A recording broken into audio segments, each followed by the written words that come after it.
I'm like, Hey everybody, this is Frank Salas, also known as the talented Mr. Salas. I've got my awesome friend Yusuf, who is normally my neighbor out in San Antonio when I'm in Austin, Texas, but I'm in Las Vegas right now, broadcasting live exclusively for the Talent Tribe, exclusively for millennial marketers on the podcast on iTunes, Podcast Republic, Stitcher, SoundCloud, and every other platform out there. Without further ado, guys, I want to introduce you to my homeboy, Yusuf, man. He's out in San Antonio, and my buddy just does it big. He does corporate speaking events. Every time I see him on Periscope, he's doing a presentation that just blows my mind. And he excels at using web traffic to really get people and eyeballs to your business and help you make more money. So without further ado, Yusuf, introduce yourself to people, man.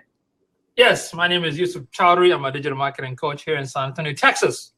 Ooh. At night, I like to hunt rabbits. In the morning, I'm a clown. Okay. So basically what I do beside coaching and training, we have a digital marketing firm. We build websites, we do SEO, social media, and all the junk stuff, for all the marketing. But my true passion is really helping people. So that's what I love to do. I like to give, workshop, classes, sessions, mentorship, that kind of stuff. Everything that's in a nutshell. That's it. So let's focus on the audience, Let's focus on what your audience or they want to learn today, so we can give them something of high value, practical stuff that they can actually implement. I met somebody the other day that didn't even have a website. They were in business and didn't have a website. Can you talk to us just for a second about the importance of having a website? What?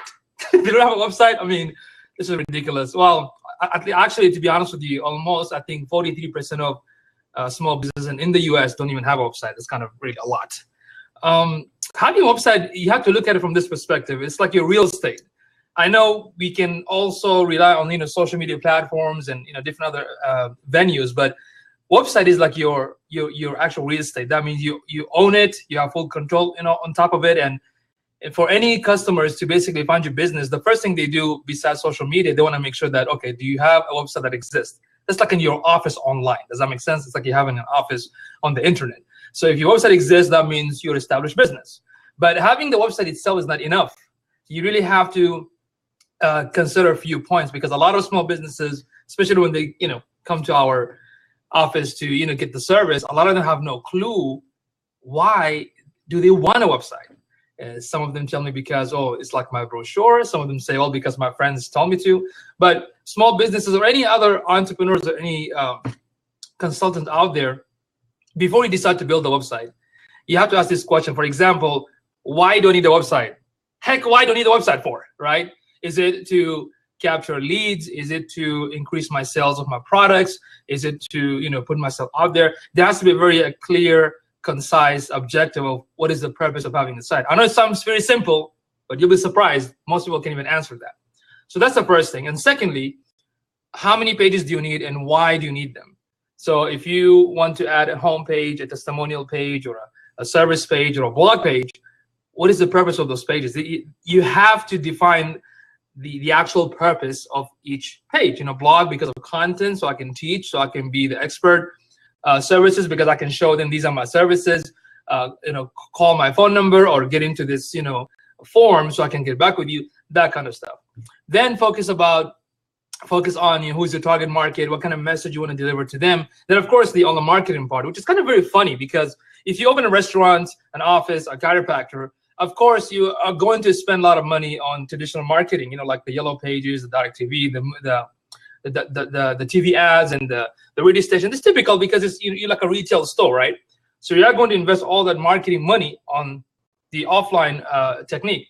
The funny thing that I noticed is that so many people start a website, but yet they go back to the traditional marketing, which is direct mails and yellow pages and TV. Like, why? Those are traditional. You are online, so you got to invest in online marketing, right? So I'm like, what the heck? So you have to explain that to them, And a lot of businesses needs to focus not just the cosmetic. I call it the cosmetic of things. When it comes to the website, really focus on the usability factor. That means, is the website mobile friendly? Is it very fast? Are the audience able to find what they're looking for? Absolutely, man. You brought so many things there that are just. Hey, by the way, a little bit. I don't know. I mean, I can All hear right, you fine. I'm just going to turn down my my voice or my sound. Maybe that will help out. So a lot of people right now that are spending money online with stuff like Facebook ads. Like I met somebody that's like, yeah, I've got Facebook ads, and all I met a guy at the airport, and they just click boost post on their post, and they don't even go to like the back end. They don't go to insights. They just click boost post, the one that Facebook puts right there, and they're like, every single one of them. Right. I put $100 into every post. I was like, you put $100 into every post? Right. That's so funny. I'm glad you mentioned that because, first of all, they need to basically Yusuf had approved because they're not Yusufied, right? So the thing was, it's very popular. I call that the weakest Facebook ad technique. And you're right. Every time we do a session here, we do a lot of seminars on Facebook advertising, hands-on training. The first thing they say, yes, I did a boost and it didn't work. But they don't realize that right now, I think there is 13 options when you run Facebook advertising. You can send traffic directly to your e-commerce section, to your lead pages, to your own page. If you have an event, you can send traffic to the event. If you have an offer, you can send traffic to the offer. If you have an app that you want people to download, guess what? Facebook is the best option because people can download those apps. So there's so many ways to look into that. And before you even start getting to Facebook advertising, when you click on the ad section, there is a link. Let me see if I can share this link real quick. It's called the Audience Insights. Okay, let me go ahead and post it on, let's see. Let me see here. Give me a minute. Let me pull it up for you folks. So you can see, when you log into the ad section, you can see this option called Audience Insights. So the first thing I recommend most businesses needs to do is to find out your target market, like, how many of them exist in Facebook that are interested in your type of niche or product or service. So let me get you that right now. Give me a second here. Awesome. Hey, while you pull that up, I want to talk to everybody about the importance of split testing, and maybe Yusuf can contribute after that as well. But split testing, when you're doing a Facebook ad, is really going to help you see what's working and what's not. And the basis and the basic breakdown of a split test is you have an A ad and a B ad. A ad has a graphic, a video, or something, and B ad has something different, and you just see which responds. And my tactic and my strategy is that I just open it up to 18 to 65 men and women everywhere in the world, or everywhere in the US, depending. And then I just see who wants to, or who engages with that. And let's say 32-year-old women from North Carolina are really into that. I'll double down on 32-year-old women in North Carolina and put in most of my budget towards that to see what comes out. Most of the time, not all the time, but most of the time, it works out in my favor. What are your thoughts on split testing? Well, actually, you answered all my questions. You did it completely right. I do the same thing. Before you implement the ad testing, the split testing, you can actually do multiple ads to see which one works best. I shared the link right there. So if you click on that link, you have to be logged into Facebook. You will see that it comes with 3 options. Pick the first one, select the city, tap the interest, and look at the demographic. You can also look at their behaviors, like, what do they purchase? Do they purchase from online or offline? How many ads do they click? What's their behavior? So for example, if I type yoga and it shows in San Antonio, maybe 500,000 are into yoga, majority of them like pages and click ads. Oh, that click ads, that means I can run the ads because that's what the statistic shows, right? So once you run the ad, just like how Frank said that you can test it. You can use a video and one ad, and in the second ad, you can have 6 images and see which of the images actually get the most click. Does that make sense? Because one thing I have to tell you is that there is no such thing as a solid blueprint. Because if there was a blueprint or secret sauce or secret stock or whatever, there's no such thing as secret, because if it was a secret, they want to be a secret. I don't know if people call it a secret. Duh. Okay, so there's no such thing as secret. So you have to test it. Does that make sense? You can pick same clients and run the same tests, and I guarantee you each one of them will have different result. And why is that? Because they have a different market, different audience, different time. So that's why you always have to test. Then the one that gets you the most conversion, like most calls, more sales, then you will stick to that one. Now that doesn't mean when you run another ad, you can run the same thing. You can actually run the same test again, because the same technique that worked in one customer does not mean it is going to work 100% with another one. I agree 100%. So Yusuf, do you think Facebook is a mandatory social media platform that people and business owners with a budget, with substantial, backing and resources, if they're looking to advertise online, would you recommend strongly for them to be on Facebook ads? That's an excellent question. I would say since we have more than 1.5 billion people already, that means your customer already exists regardless.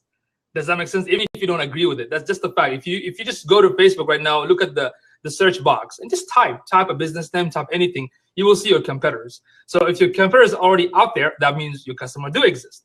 And the beauty behind Facebook advertising, it is 10 times much cheaper than Google AdWords. Google AdWords is good and is great, but it's based on in a search term, and in most cases like very expensive. But in Facebook advertising, you are relying on people's interest and behavior. So as a business owner, technically you're supposed to not throw everything in one basket. What I mean by that, if you start with Facebook right now, perfect, great. But keep your minds open. Try to use maybe Pinterest ad or Google AdWords or social media or email marketing or live streaming. You have to be everywhere, not haphazardly, but strategically, because you want to make sure that your content being seen by different kind of audience. So let's say people in YouTube do like your product and services, but they look at it differently than somebody that reads a blog and versus somebody that listens to a podcast. But they do exist. So if you are a one person, wearing all kinds of hats, start with something basic. And I agree with Frank, because I do recommend actually to a lot of new websites that if you want a quick traffic, use Facebook, because it's very affordable. You can select send traffic to the website and just maybe put like $5 or $10 a day for a week or two and see what happens to your website, if you get all this traffic or not. And make sure your website already got the Google Analytics and the Google Search Console. Those two free platforms should be implemented or added on the back end of the site, because you do want to understand the behavior of your visitors. You have to know that, where they're coming from, how many minutes they're spending, what are they searching for, what they're typing. Based on those data, you can go back and start tweaking the site and changing. That's amazing. You said so many things. I want to maybe focus in on a few things. You said Pinterest as the number one platform that most people don't know is Pinterest. Like, they don't even know how to use it. They don't know how easy it is. They don't know how powerful it is. There's 400 million people on Pinterest. And if you have a product geared towards women, there's 80% women on Pinterest. And women control most of the dollars in all household. Now, they may not earn most of the money, but they control it. So I want to be there. That's where I want to be. That's awesome. You'd be surprised that the most the popular products out there in Pinterest, makeup, clothing line, let's see, purses, food, and even real estate. Even real estate actually does work in Pinterest. In fact, one of my clients, All Access Construction from the Bay Area, when I was coaching and training him to use all kinds of social media platform, we came to the Pinterest, and he was like, "Come on, you use a lot of ladies at this at this platform. I mean, do you think they're gonna buy my service? I do construction, I do landscaping." I said, "Man, let's just go ahead and try it." And yes, and after we kind of talked about it, and I was so happy because he just gave me a call one day. Hey, so guess what? I got somebody closed the deal with me for like 35 grand. Like, wow, how did they find out? Well, they saw the before, work and after work, and his website was there, and there you go. So don't try to be skeptical. You have to really try and just understand that. Just do a little bit of research to find out if your customer exists. If they already exist, go ahead and start using it. I love that. And let's go ahead and focus in on Google Analytics. And then you said one that I'm not familiar with. Was it the Control Hub or the Site Hub? Let me pull it up that for you. So for the Google Analytics, that's a mandatory. You have to put it. Seriously, I'm gonna go after you. Okay, so you have to put that, because you do have to. Oh my God! Important security message. Important security message. Please call the number. As you're pulling that up, we had some people who are asking about Pinterest, and we had some comments. So Pinterest, this is from Michelle Hayward, who's in the Talent Tribe. Pinterest has a buy button on there, which I love. You can actually connect your PayPal or your credit card to Pinterest and put something up for sale, and people at the click of a button can purchase your goods. That's books, that's products, that's fashion, so many things that they can buy directly from that. And Pinterest, a lot of people said, I have it downloaded, but I don't know how to use it. It's really easy. All you do is pin relevant content onto boards, and your boards actually register to Google and help you out with your SEO, especially if you laden them with keyword-rich descriptions. And if you want to create content on Pinterest, all you have to do is you don't have to do anything. You can just click a button and say save to board. And now you're a content creator on Pinterest. But even better, and where to get the most value from Pinterest is if you put your own original content out there. And that is how people start to repin yourself and really get exposure for you. That is awesome tip, Frank. You know how sometimes people say that, I don't have time to write this content in different social sites. If I have like 5 social media sites, I can create 5 of them. Well, let me give you a quick tip. This is a $100 tip for you. All right, so let's see. If you do, for example, if you do like Facebook Live or Periscope. Now, once you do a Facebook Live, in Facebook, you get the audience, you get the engagement. Now you can put it on your website, okay? You can put it on your website and transcribe it, becomes a blog. And now you can tweet and Google Plus and all that. And Facebook, again, the same content and pin it. Does that make sense? So now you've made like a repurposing the the same content. You can also take it and make like an audio and put in a podcast. See, that's one content in 1 week can be redistributed everywhere else. Does that make sense? So there you go. That's a link that I shared for Google Analytics, and I'm going to also share with you the Google Webmaster Tool, but they changed the name to Google Search Console. I don't know what's wrong with Google. Sometimes they're on crack, And as Yusuf is pulling that up right there, I actually take all of my podcast interviews. I put them on YouTube. I put them on Twitter. I put them on Pinterest. I put them on Tumblr. I put them on Blogger, Google Plus, so many other platforms, as many platforms as I can. And I optimize every single post to each individual platform so I get more organic reach and more organic followers of people that are very, very interested in the value that I have to bring to the marketplace. Okay. So there you go. So the Google Analytics, as you know, it's mainly to understand the behavior of your visitor, the traffic, and where they're coming from, and all this stuff, right? The Webmaster Tool, this is for you when you optimize your web pages for the search engine. This system will show you how you can index the pages, how you can, when you make any changes in the content, it takes like few weeks to several months for those content to be updated on the search. So you can go to the Search Console and click, feature as Google or do the indexing, and it will update within a week. So so both are necessary, and you need both of them anyway. Okay, so those are very, very important. The analytics and the Webmaster Tool, or right now they call it Google Search Console. Awesome. All right, so let's go ahead and jump off of that platform. Let's talk about Instagram right now. And Instagram has this really cool way for you to put ads out there. And when you put the ads on there, you can have call to actions like contact me, register, sign up, learn more, download this application. There's several more uses for the new the new Instagram ads courtesy of Facebook. But how can people leverage those sponsored posts on Instagram that we're seeing now?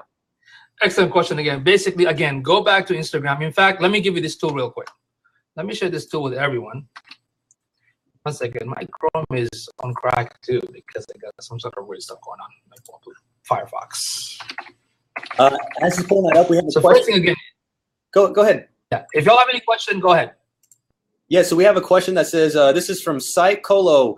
Frank, what are you using to specifically optimize your social media posts? So I have virtual assistants and a virtual team that handles all my busy work. And I have SOPs, standard operating procedures. And what SOPs do, standard operating procedures, is I give them instructions to my virtual assistants and I say, take this YouTube video, put this on, or take this video, put it on YouTube, put this keyword, put this here, put this compound tag, use these descriptions, use these emojis, and upload it to these playlists. So somebody says, in other words, he has no idea, someone else does it.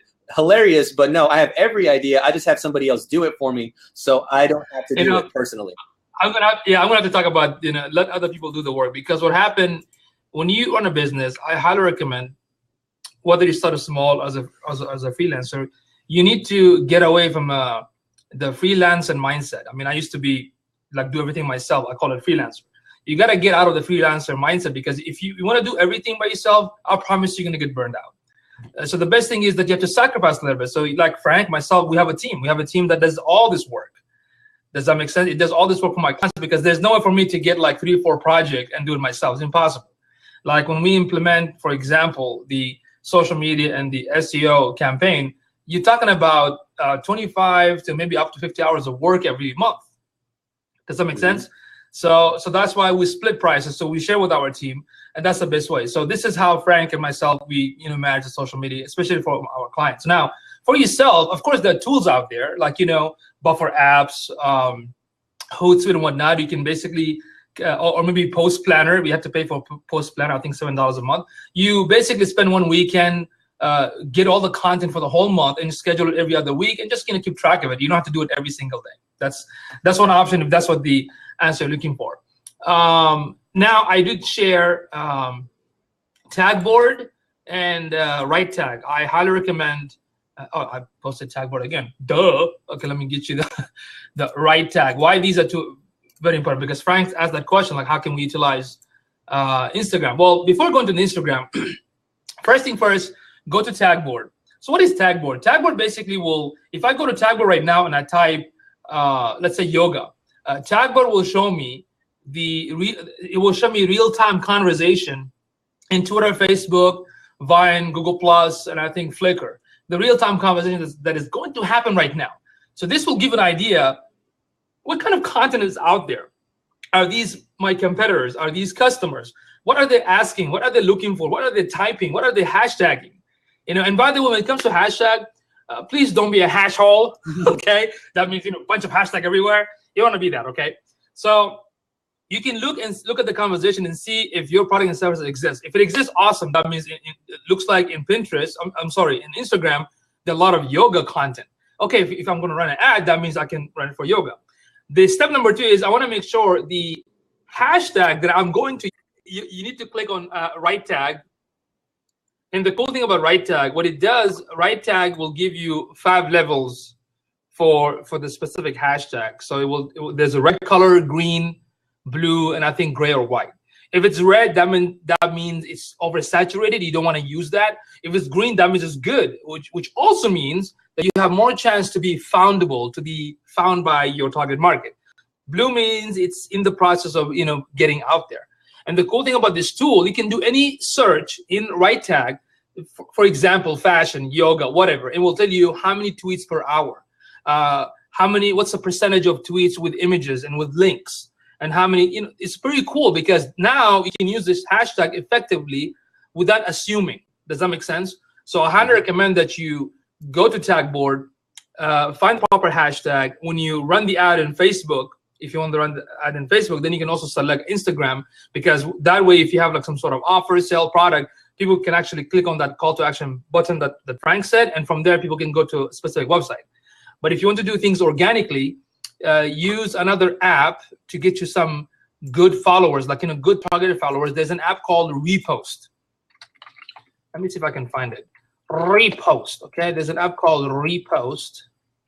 So hey, as Yusuf's pulling that up, what I like to educate people in the Talent Tribe is if you're going to use hashtags, I love for people to use hashtags that have in between 2 and 30,000 posts. The reason for that is you're going to be found a lot easier, and your posts have a lot longer life cycle. Let's say I use the hashtag marketing and there's 10 million posts on marketing. Well, my post is going to be up there for like a nanosecond. But if I do hashtag social media marketing tips, and there's only like 3,000 or 4,000 posts, it's going to find people that are so specific who are looking for social media marketing tips. And it's going to be able to allow me to get in front of the right people and have my posts last a lot longer.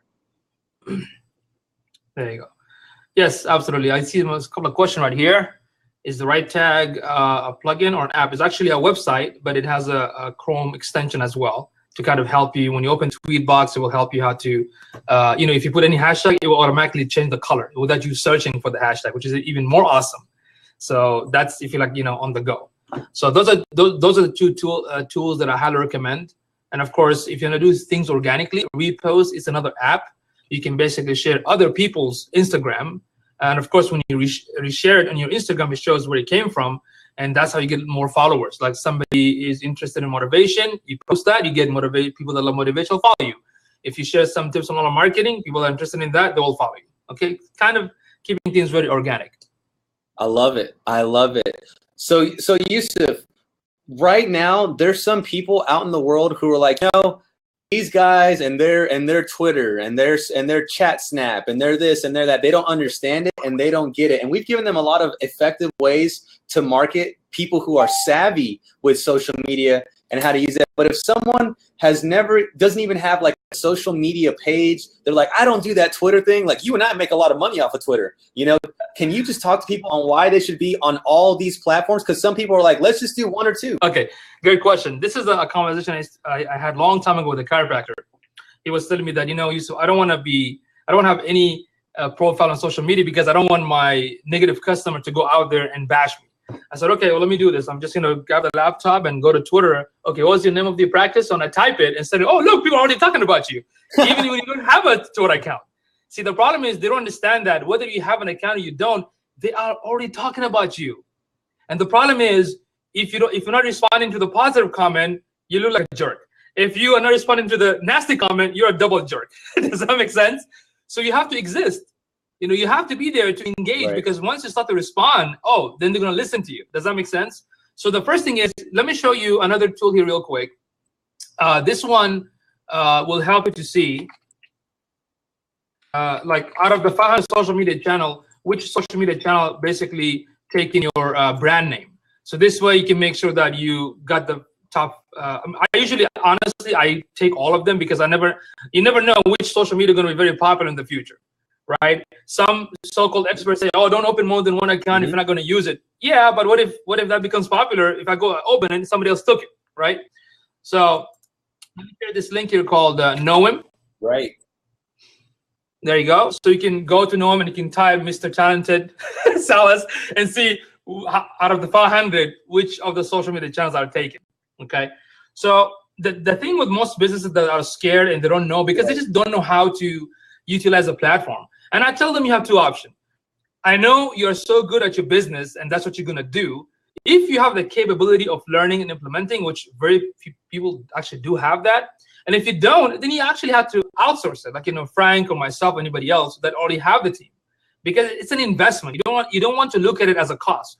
This is like an investment in your business. Somebody will take care of it. They will, you know, run the campaigns and look after it while you're busy on your business. Does that make sense?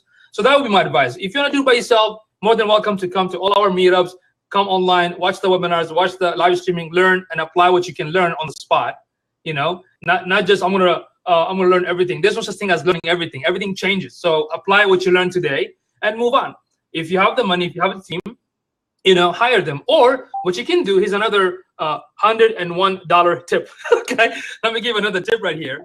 If you can hire somebody, because let's say you're struggling with your business, let's assume that there is a website called let me see. Let me see if I can pull this up. The internship. So as Yusuf is bringing that website up, I want to maybe contribute a little bit on the art of, you know, people who say, yo, I can't afford help, or I don't want to outsource this, or I don't want to delegate my phone calls. Like as a realtor, so I'm a professional realtor down in Austin, Texas with Remax, and I call on homes that are several hundred thousands of dollars for sale. Sometimes they're millions of dollars, and I'm really good at getting them on the phone and closing a deal and setting up an appointment. And you know, I would do maybe 90 minutes a day, 5 days a week to go to dedicate to cold calling. But then I hired 3 people. I hired 3 people that maybe were borderline decent. But those 3 people putting in 8 hours each means 24 hours per day, 5 days a week. They would get me 5 times the results that I would get in my 90 minutes. And it would make me a lot more money. And then I realized, look, maybe I shouldn't be doing that busy stuff, because I'm making more money when I hire people. When I put, let's say, $1,000 here in this bucket, magically $100,000 appears in this bucket just by investing in that. And a lot of people have a limiting belief saying, no, I got to be smart with my resources and I can't do this. And everybody, you know, I can't afford another employee in X, Y, and Z. But it's like, you can't afford not to have another employee. Like the reason you're stuck at your tax bracket right now is because you're not delegating. Again, it comes back to the ego, right? Yes, if I do a project myself, I can keep that 100% of the money, right? But over the years, I mean, we work a lot, right? Over the years, I try to do put a system where I want to work less and make more. Does that make sense? So let's say if I close the deal, as an example, let's say there's a website project for like $3,500, for example. Okay, what happens? Half of that actually goes to my team. That's it. And my time with the client is just to close the deal and be the middle person right now, or have one of the account manager be the middle person and just take care from there. So that way I spend like maybe 1 or 2 hours and I'm done. Does that make sense? And there's nothing wrong with actually sharing your wealth. See, I think the concept comes with sharing your wealth. I mean, when we talk about we want to be successful, want to make enough to support ourselves, but it's very sad that we don't want the same thing for somebody else. We don't want the same thing or wish on somebody else. Does that make sense?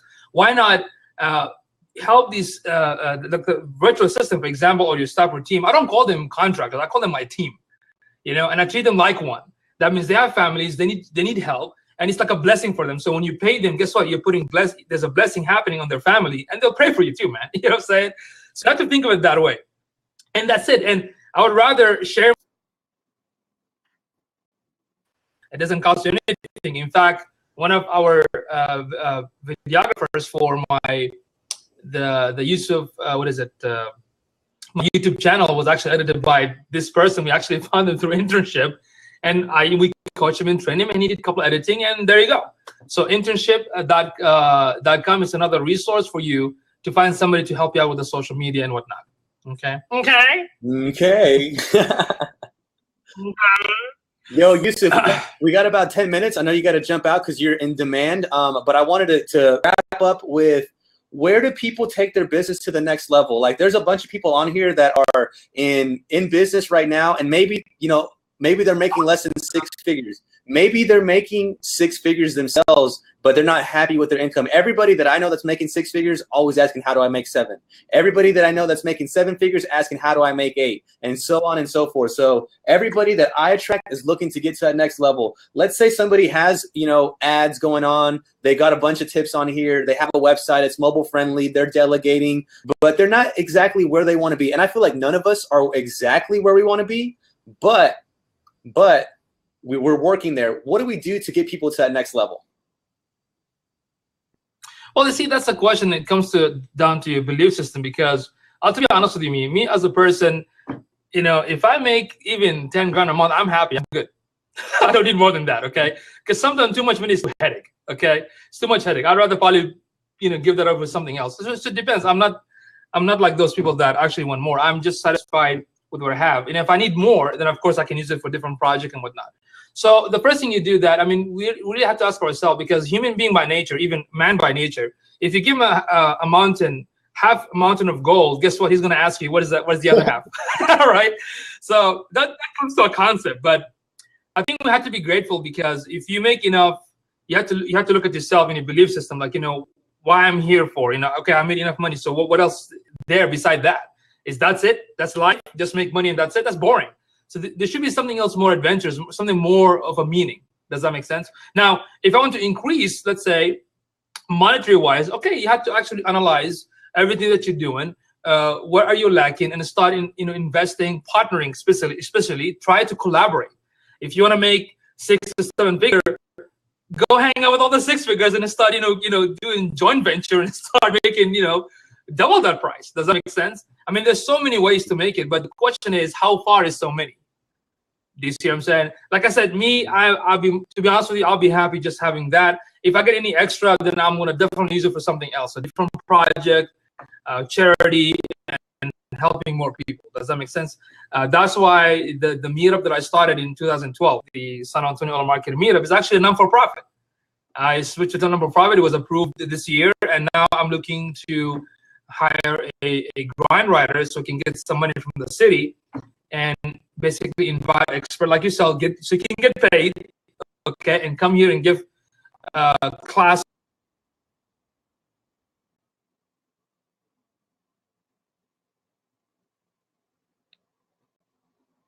Give workshop in ways of, yeah, your internet sucks, man. Okay, so so that's what I said. I like the topic, monetize your expert level knowledge, right? One of the things that I see most of the people don't do is that they don't utilize Meetup. The reason I utilize Meetup because I can sit down here and talk to people face to face, and it's local. Does that make sense? And I can be in different business places. I can establish relationship with so many businesses. So right now, I'm a member of Geekdom, which is a co-working space. There's a new co-working space called the San Antonio Entrepreneurship Center, Cafe Commerce, Venture Point. This is Venture Point. And you can make relationship with local businesses, unlike the traditional way of going to all these so-called business meetings and Chamber of Commerce, because those are, I'm sorry, but I didn't want to put them down. I mean, they're okay, but it wasn't that fruitful or beneficial, because all I've seen a bunch of ninjas. You know what I mean by ninjas? When you go to all these, business events, all you see a bunch of ninjas doing like this. Passing car like a ninja. You know what I'm saying? That's all they do. But when you start your own meetup, you're giving value, you're giving teaching, you're helping them. Well, people trust you more, and you're gonna become an expert because you're doing it right here. And by doing that, I mean, if you look at our meetup, we have so many members, but now universities invite us to come give a talk. Different businesses come give us a talk. Why? Because the word of mouth is still powerful, right? So I suggest that if you are good at what you do, start a meetup and do it locally, because you want to help local first. I know we are into the online marketing thing, but I'm a face-to-face person. I love to see people. I love to see them smile, feel like really feel when they're like learning something, and it's right on the spot. It's like too organic and too raw. Does that make sense? That's phenomenal. And I love going to meetups. And one of my strategies is, because I'm traveling the world and I'm in places for about 2 to 3 months at a time these days, I want to go out to, maybe Chiang Mai, the Philippines, all digital nomad hotspots, and start up a meetup and just talk about my business and just collect clients that are international. And if nobody shows up, I'm just going to broadcast it and then repurpose that content. Absolutely, but see, that's what I love about it, because we are solution oriented. That's why you have to get knocked down so many times to get used to the so-called mistake, and that's the one thing that keeps us smile. Because even I believe when I did my first meetup, I mean, I think one person showed up, So then now we get like anywhere between. There were times we used to get like 80, 40, 50, but now we get like 15 to 20 on a consistent basis. So that's good. I mean, that's something like anybody can. All right, Yusuf, our time is up. I know you got to jump out and go handle some business out there. Yusuf, where can people find you to get Yusufied? Because you just served the talent tribe. You just Yusufied us, bro. Yeah, this show has been Yusufied approved. You see that? So you can connect with me on Facebook and Twitter and all the social channels. And if you have any questions, just go ahead and fire your questions at me, and I'll be more than happy to help. Yusuf, thank you so much for helping me serve the talent tribe. We're going to give all these links in the show notes. We're going to put this up on our YouTube podcast, iTunes, Stitcher, SoundCloud, everywhere else, and we're going to get your message out there. What a phenomenal interview.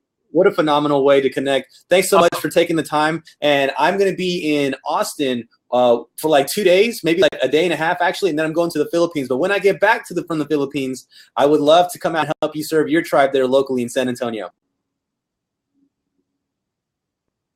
Absolutely, man. Actually, I was trying to come down to Austin a couple of times. So if you are back, then let's connect there too, So let's do it together. Man.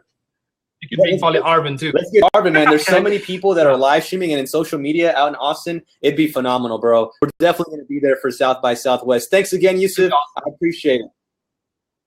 Yep, anytime. Thank you, everyone. Have a good one.